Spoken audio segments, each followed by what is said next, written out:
Okay, so we are online. So where did we stop yesterday?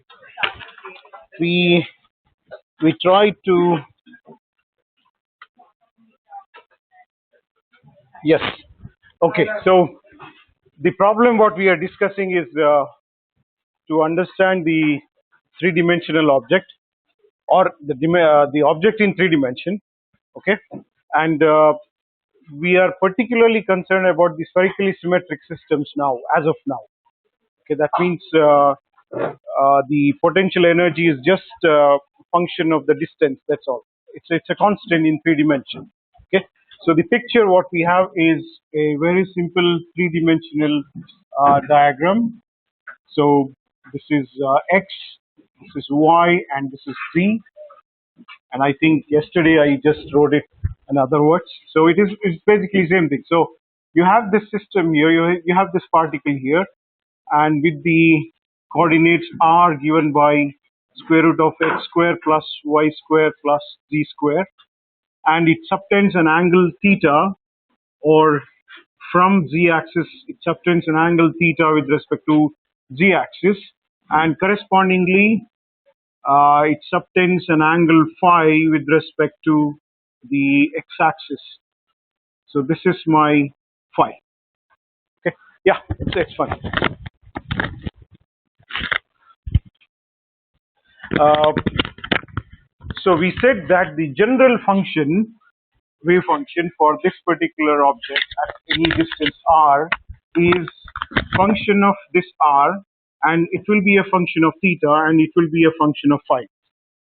And for spherically symmetric systems, and we said that these can be separated them out as functions depending on only r, functions depending on only on theta and phi.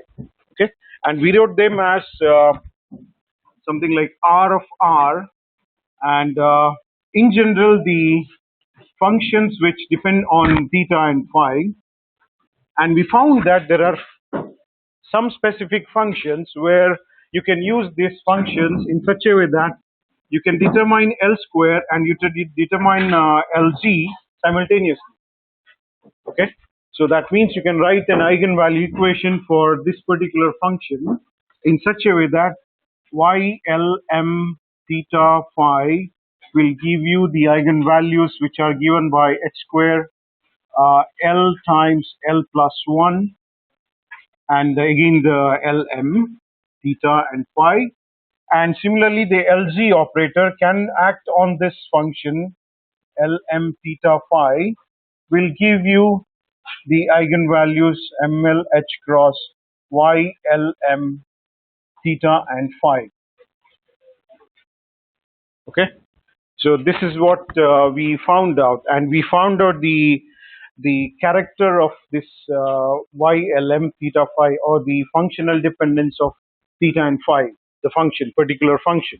The functional dependence, rather y Lm was written as theta of this theta and phi of phi.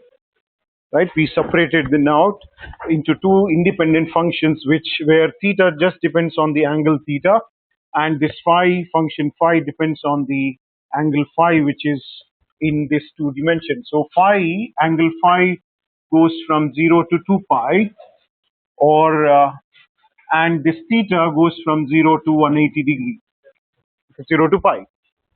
Okay, it is just this theta which is 0, and the pi is on this direction, and this phi is actually from positive x and going one round. So that is why it is having an extension of 0 to 2 pi, one full circle. And so that gave us a periodic functions. Okay, so we wrote these functions as e power I m phi, where m is 0 plus or minus 1 plus or minus 2, etc. And the corresponding functions of theta were series solutions, and we wrote in general as k equal to 0 times infinity a suffix k times cosine of theta power k. Is it correct? cosine of theta power k. Okay, so now you can combine these two functions to get this a combined function which just depends on theta and phi. Okay, and we call them as spherical harmonics.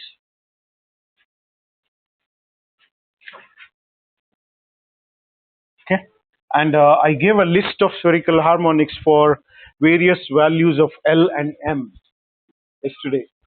Okay, so for L equal to 0, M equal to 0, how does this look like? Y L M, that is Y L M magnitude. For various values of L and M, you find that these have various kinds of functions.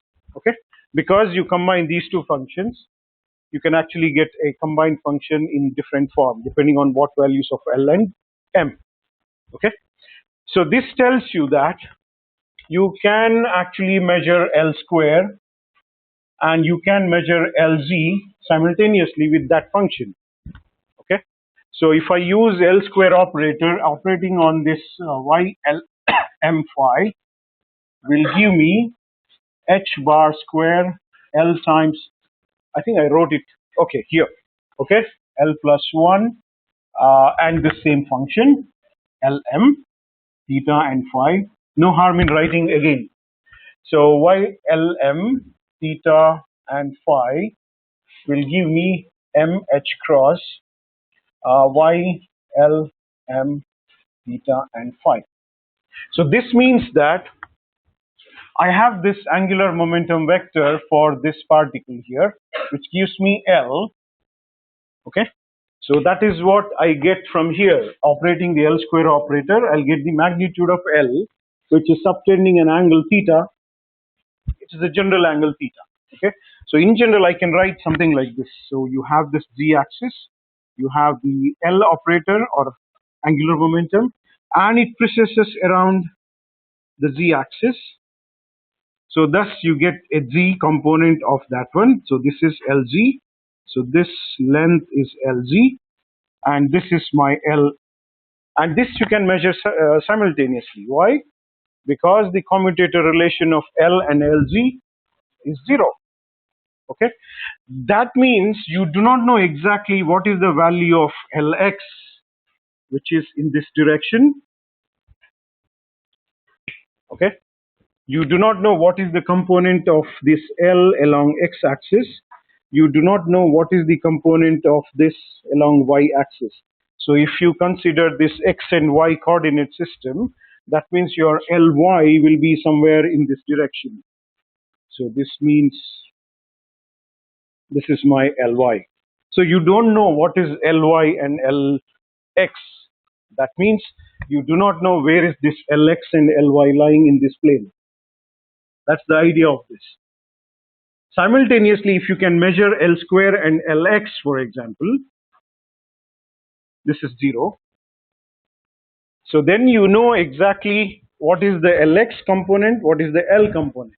That means in that case, your x will be something like this. So you have this precessing, so this is L, so you will have Lx. Then you will not know what is Ly and Lz. It can take any value, any number, any orientation. Okay, that is the meaning of telling you that you do not know what is the value of Ly and Lz if you measure like this. Or if you do an experiment to measure L square and Lx, I say that you do not know what is Ly and Lz. That corresponds to actually saying that you do not know what is this x and what is this y. No, sorry, y and z. Okay. Similarly here also, if this is z, then you do not know what is this y, Ly value, and you do not know what is this Lx value, because each of these orientation is equally probable. That's the exact reason why we say that you cannot measure L and Lx when you are actually doing measurements of Lz.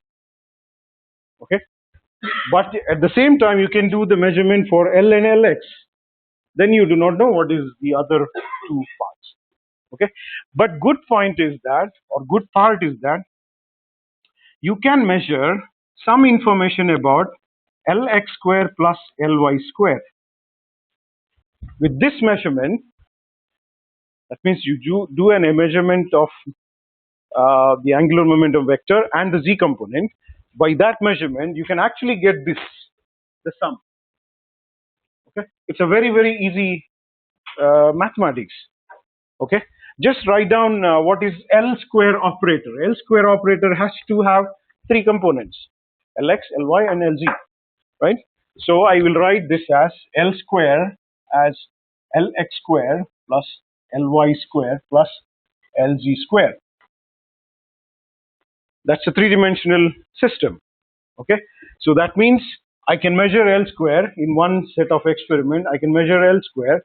I can also get the Lz square because I know what is Lz. I can just square this.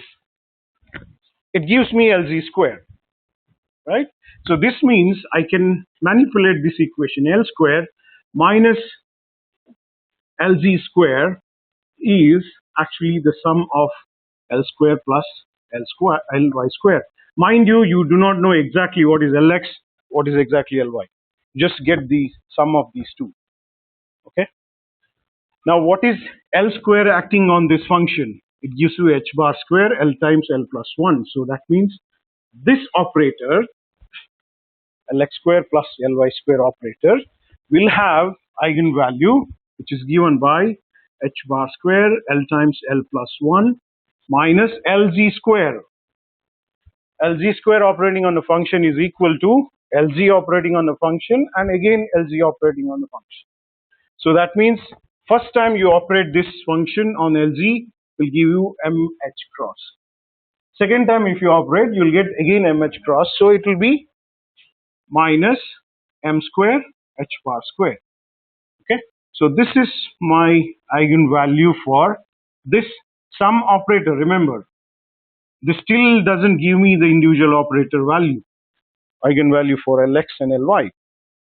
But you can get an idea what is Lx square and Ly square of the sum operator giving you. Okay.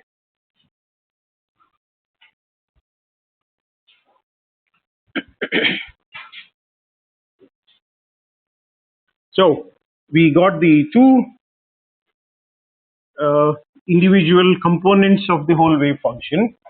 So for a spherically symmetric system, the potential is just depending on R. R means R value, for example. So that R of R component, the function just depends on at what distance you consider this particle. Okay. So overall, I can write the Hamiltonian now. So the total Hamiltonian is, I will write something like this, because now I know that the total Hamiltonian should contain two parts. One is the potential energy, one is the kinetic energy. That's the standard definition. So it has to have a kinetic energy operator plus a potential energy operator. The potential energy operator, we generally write it as a general V of R. V of X we had, now we can write it as V of R, which is an operator. Okay. So that means I need to write down this Hamiltonian R theta phi, remember. So my intention is to write down this total Hamiltonian in R, theta and phi. Okay. So how did we write this one in one dimension? We wrote this as minus h bar square divided by 2m L square of the function, then L square plus V of x is energy times the function, right? Now this is one dimension, but we are in three dimension now. Plus we are in R theta phi, we are not in x, y, z, remember. Okay, so this can be replaced by minus h bar square divided by 2m, an operator which has the combination of the second order with respect to x and y and z, which we replace as Laplacian. Okay, plus V of x, or V of R, in fact, yes, R is E of You can also write, okay, I will just write the Hamiltonian, that's all. I do not write the eigenvalue equation. I just write the Hamiltonian. So then you just operate this on the function, correspondingly you will get the energy. If the Hamiltonian acts on the wave function, it gives you G eigenvalue. Okay. Now you have to convert to r theta. This is already a function of r. So my job is to write down this del square operator in r theta phi. Okay. So I'll directly write this function in r theta phi, and then we will solve.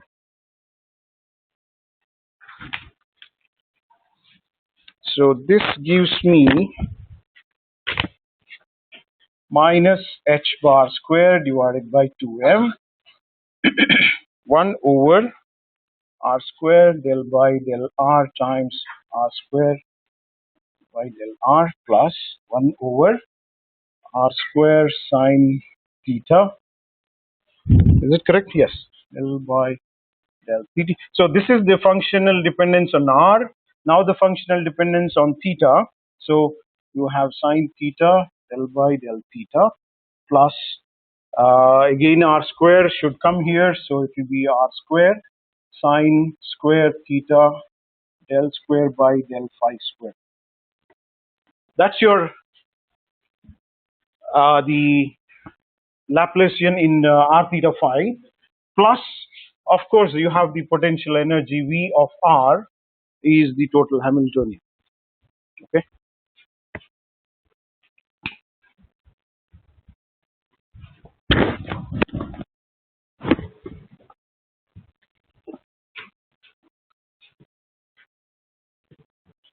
Yesterday we wrote part of this as L square operator, remember? Okay. If you take out this r square, for example, r square in both these terms, you will actually have a L square operator. Okay. So instead of writing like this, you can also write that in terms of r and the L operator, L square operator. Okay. So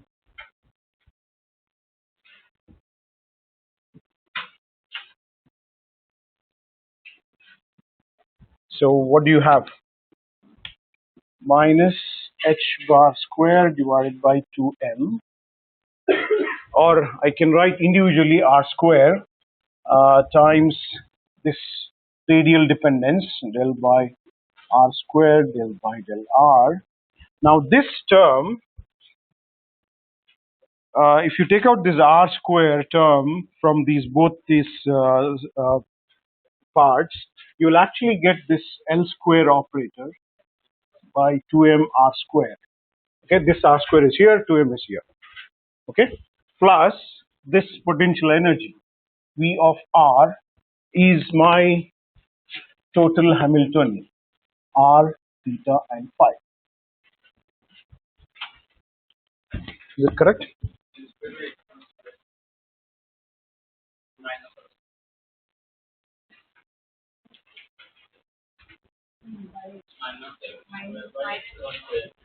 What is that? Minus L square by h cross square. No, that h cross square will cancel out here. So this will be only h bar square by 2m for the first term, and what remains is only L square by 2m r square. That h square gets cancelled out if you use the L square operator. Okay. Now see this Hamiltonian. If you use this Hamiltonian on a function, that total function, it should give you energy. So that means if this is your system and that is defined by this Hamiltonian, and the function, if you operate this Hamiltonian on the particular function, it should yield you the energy of this particle. Okay, that's the idea. So that means if you happen to have this as Hamiltonian acting on phi, r, theta, and phi, should give me the energy of this system. Okay.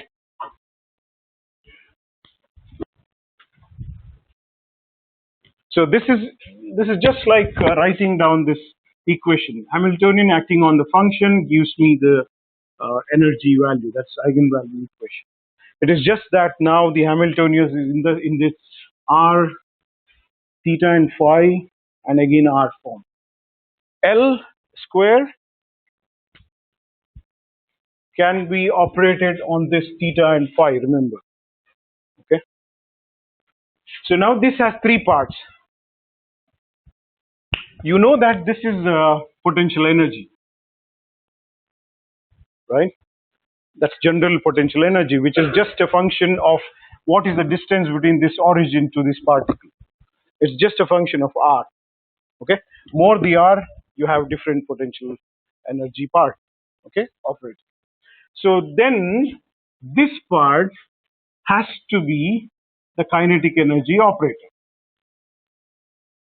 So we always write this total Hamiltonian is having a kinetic energy operator plus a potential energy operator, right? From the beginning we wrote like this. The total Hamiltonian is written as, or total energy is written as, sum of the potential energy and kinetic energy. So the Hamiltonian operator also has two terms. One is the kinetic energy term or operator and the potential energy operator. And potential energy operator is VR. It's as simple as that. So that means this guy, the first two terms, should somehow tell you about the kinetic energy of this term, this particle, which is in 3 dimensions. Now remember, this has the functional dependence on R. So that means I call this term, the first term, as the radial kinetic energy.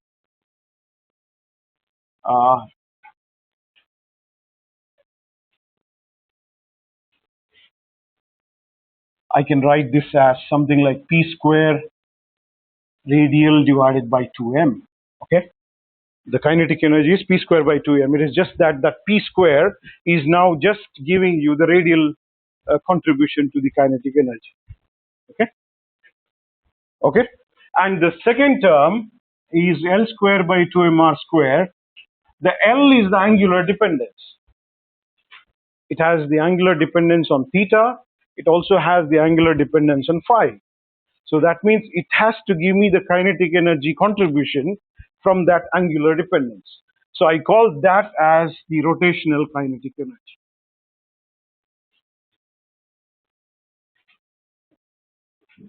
Okay, and the operator corresponding to that is L square divided by 2mr square. You should also know from classical mechanics what is mr square. Inertia, moment of inertia. So that means you can replace this by I, capital I. Okay. So instead of writing like this, you can also write this as 2I, and I assume that everybody knows I is mr square. So that means if you have a system in 3 dimensions, it has the radial part of the function. Obviously r is not 0, so the wave function should depend on the r, or the potential energy should depend on r, plus also, since it is a dynamic system, since it is precessing around the z-axis now, remember z is an arbitrary direction, it can also be x or y. Okay?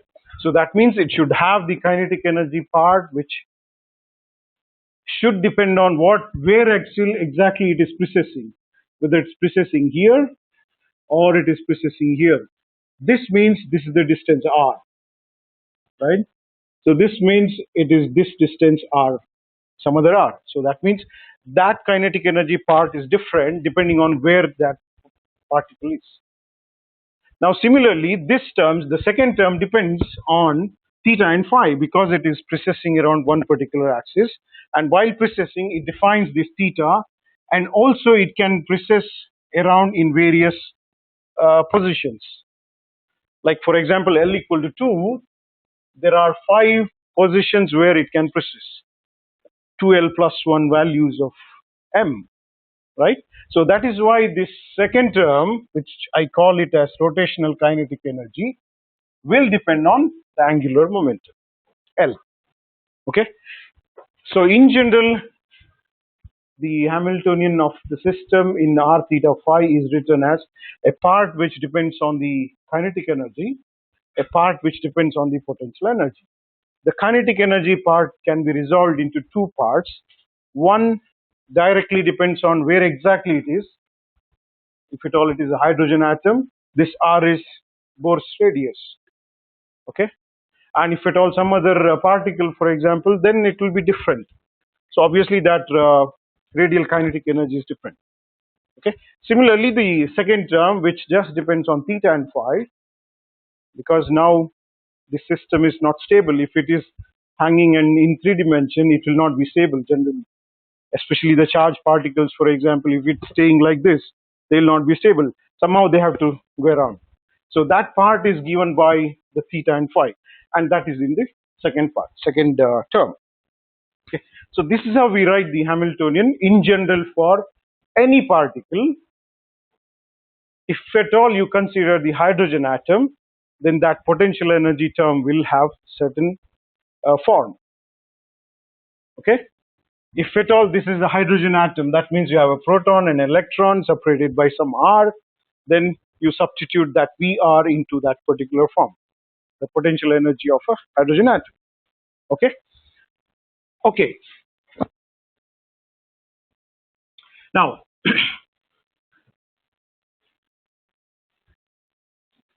now the answer for the question, yes. Now remember, this is a potential energy term which just depends on R. Okay, it's an independent coordinate. This term depends on theta and phi. They are also independent coordinates. They're not at all depending on what R is doing. So that means I can mathematically write that these two will commute each other. Okay, because these two part of the energy or Hamiltonian are quite independent. Mathematically, you can say that you can have the commutator relation. Okay. Similarly, this also, this function, the radial kinetic energy term, just depends on R, and this term depends only on theta and phi. Remember, this is not an operator. This value 2mr square is I, for example, is a constant for a given value of R. So that's not an operator. So you cannot say that this function depends on both L and R. Okay. This is a function which depends on R.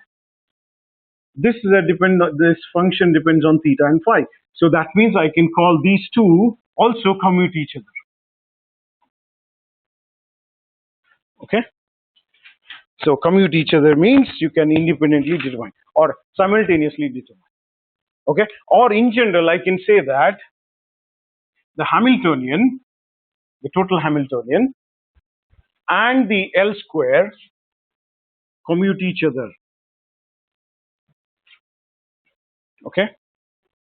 This total Hamiltonian and the L square can commute each other.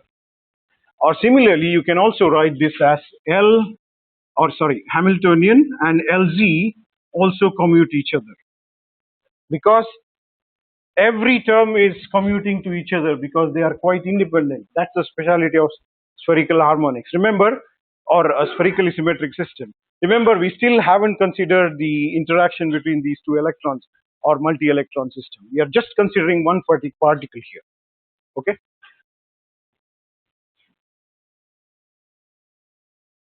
And since, I mean, this comes because L square and LZ, this is also 0, right? So that is why I say that H commutes with LZ.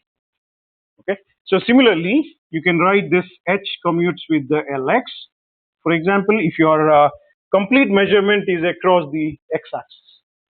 Similarly, you can write this H, Ly is 0. Now you got the answer? Yeah.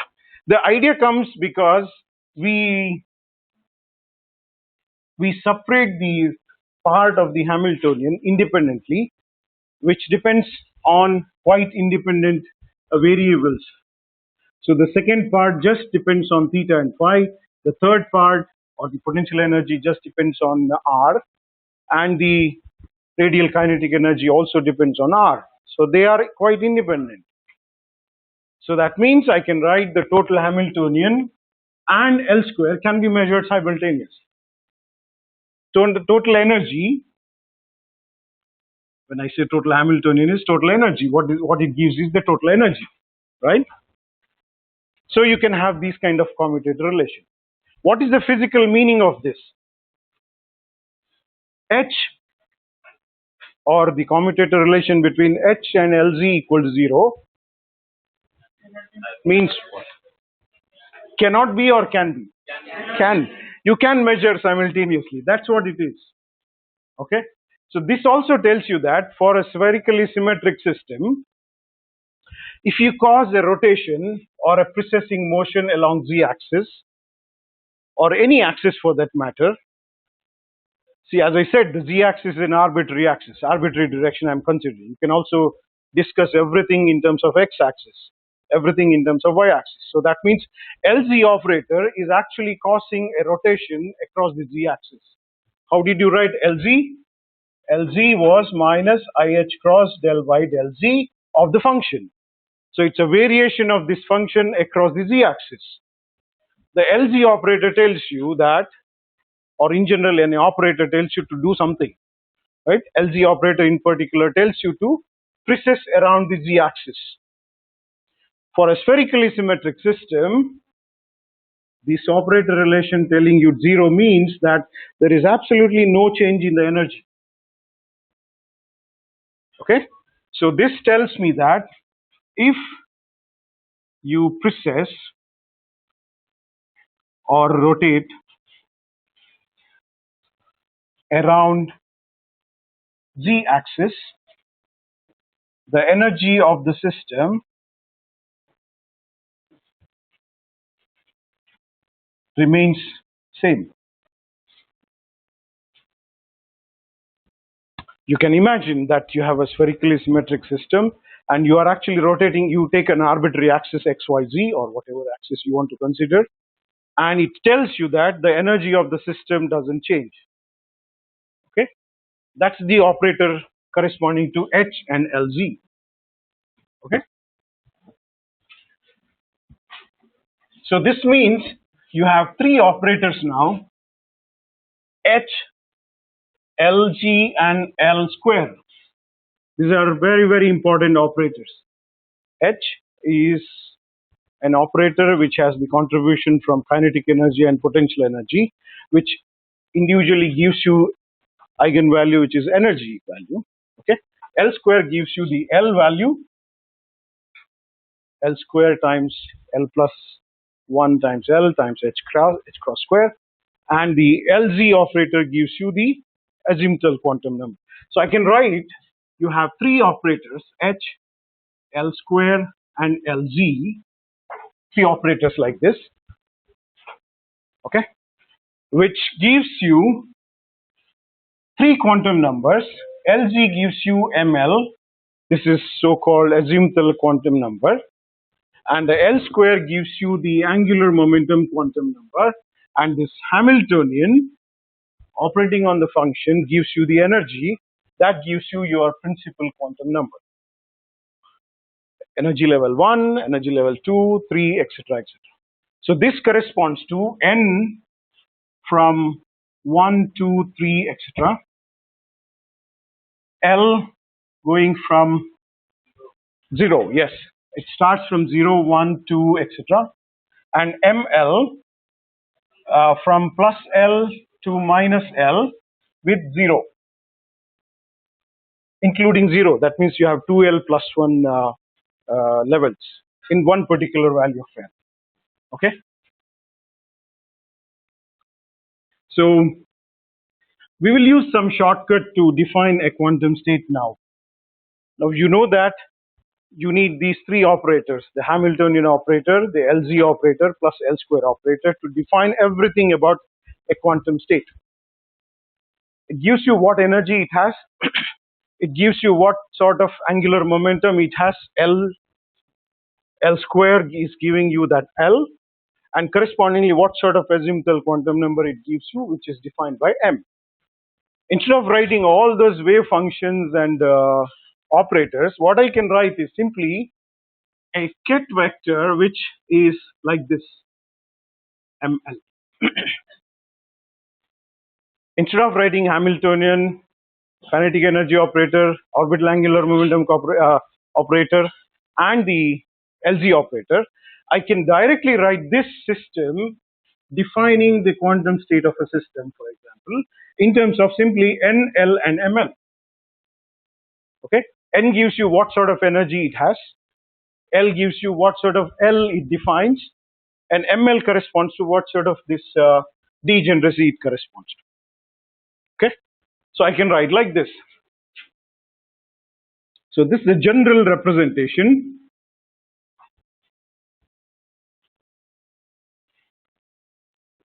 of any quantum state.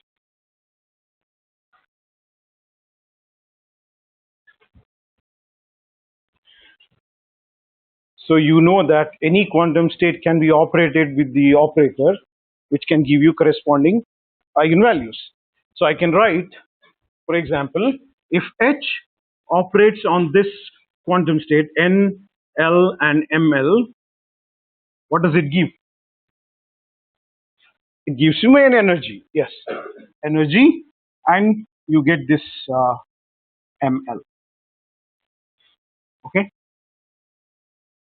Similarly, I can write the same eigenvalue equation in terms of these NLM as NLML as,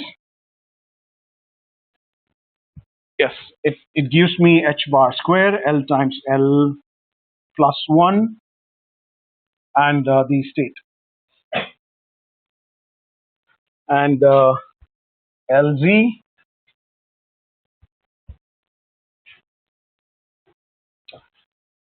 NLML should give me the azimuthal quantum numbers. Okay. Oops. NLM. So this is how we write generally a quantum state completely. The N gives you the principal quantum number which tells you what energy level it is. If it's a ground state, N equal to 1 or 2 or 3, etc., etc. And within that energy level, what sort of angular momentum it has and what sort of the Z component it has. You can also write this for X component, for example, or Y component. It gives you the same M values. You will not have simultaneous Lx, Ly, and Lz. Okay. If you write Lx, then it will give you only Lx. You do not know what is Ly and Lz, or similarly the other combinations. Okay. So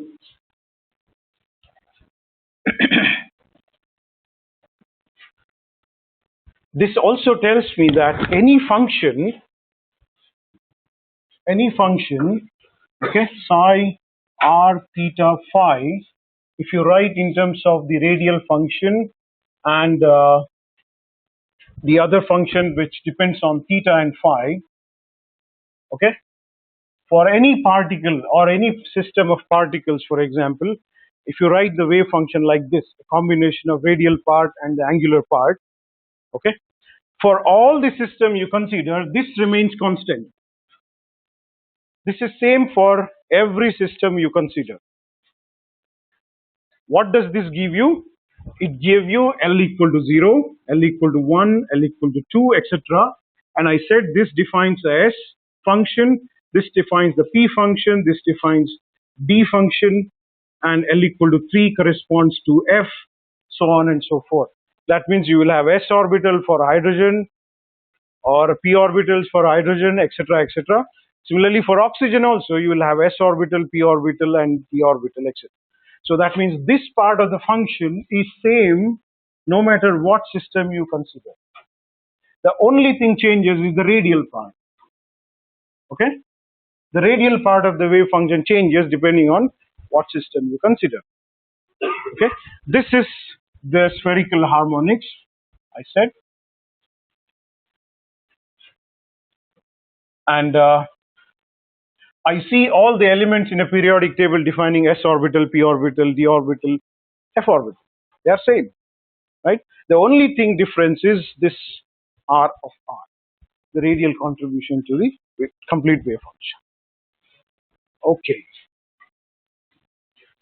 One of the simplest case of the angular part of the wave function is a rigid rotor.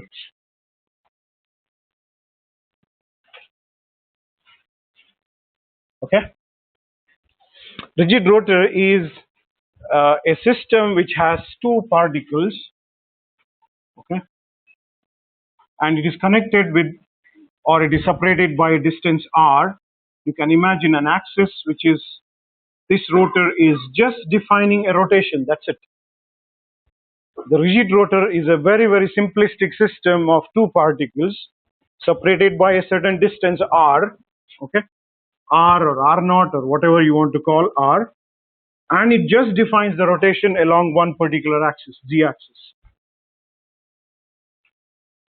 That means there is absolutely no change in the r.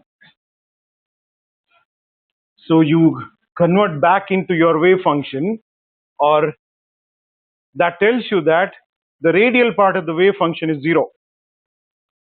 What does the radial part of the wave function tells you? It has some rate of change of the function with respect to r. Okay?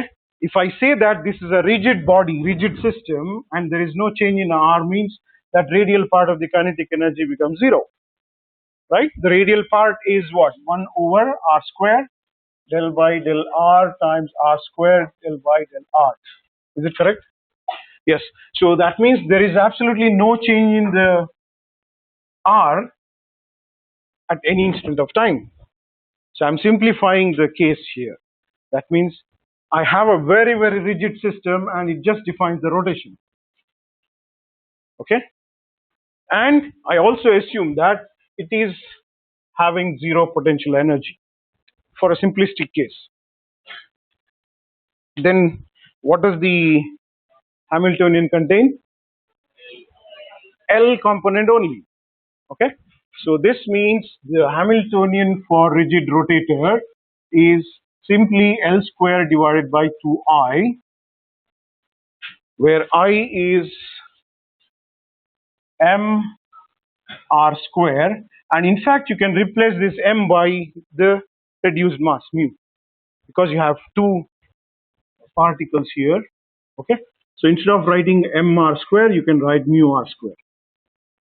Okay, you know that mu is m1 plus m2 divided by m1 m2. Okay, correct? Okay, so day is still long. Okay, that's good. Okay, fine. So now let's try to understand what are the energies of this one. Okay, of all the systems, what we discuss is just the energy. Whether it, even if it is a hydrogen atom, we discuss the energies. Okay, energies plus the orbitals. So similarly here also, we will try to understand what are the various energy levels you have for this kind of rotors. Okay, so you write the eigenvalue equation, which is psi r theta phi, which is, my Hamiltonian is just simply L square divided by 2I psi of r theta and phi, which is what? What is the eigenvalue of L square operator operating on psi r theta phi? Which is L times L plus 1 multiplied by h bar square.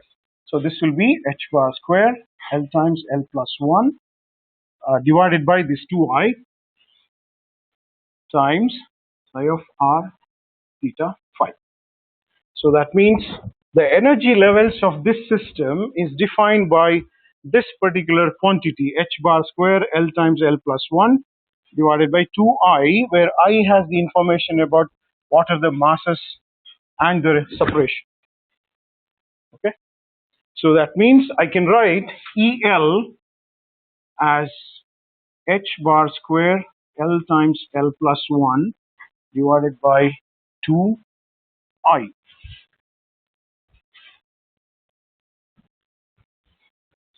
I'll just erase this. Okay, So what does this tell you?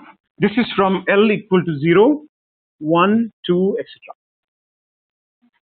So if you have a system which is rigid, that means no radial part of the kinetic energy, no change in the R. So that means that first term, first derivative with respect to R goes to 0. Okay. So the only term which remains is the second part, which is angular dependence, because it's rotation. And I assume that the potential energy is also 0. Okay. So let's plot this.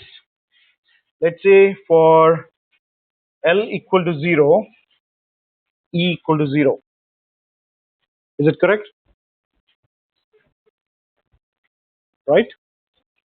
Remember, we are discussing quantum mechanics. We should not have E equal to 0. Then why do we have E equal to 0? This energy 0 is only the rotational kinetic energy 0. There are other part of energy which is not 0. So overall the system has a non-zero energy.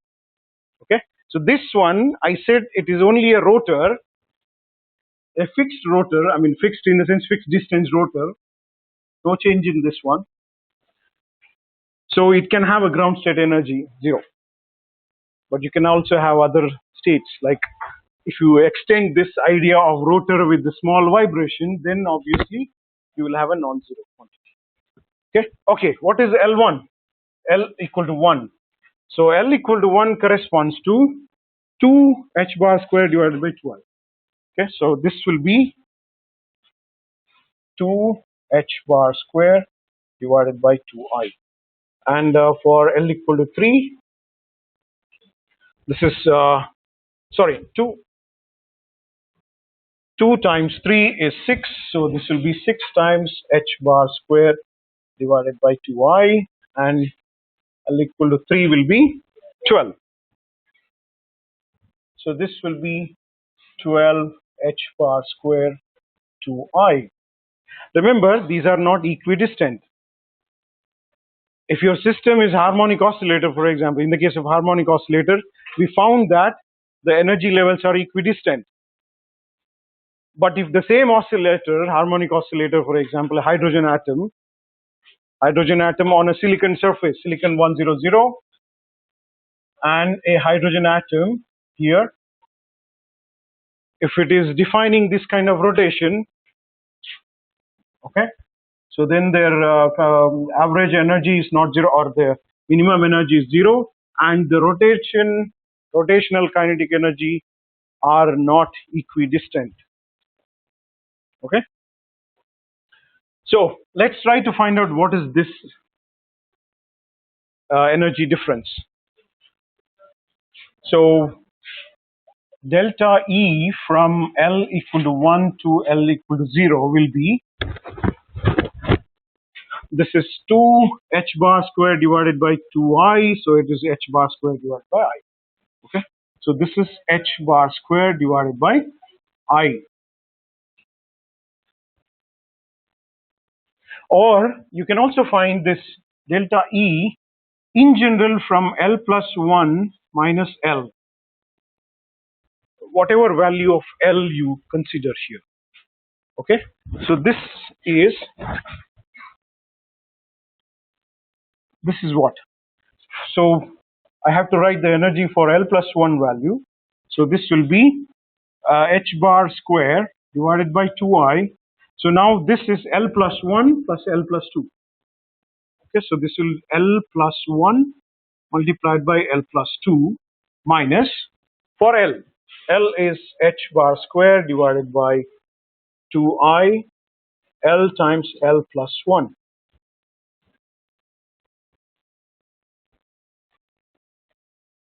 So EL h bar square L times L plus 1 divided by 2I. So what is this? H bar square divided by 2I, L plus 1. Okay. Of course, there is no 2 here, because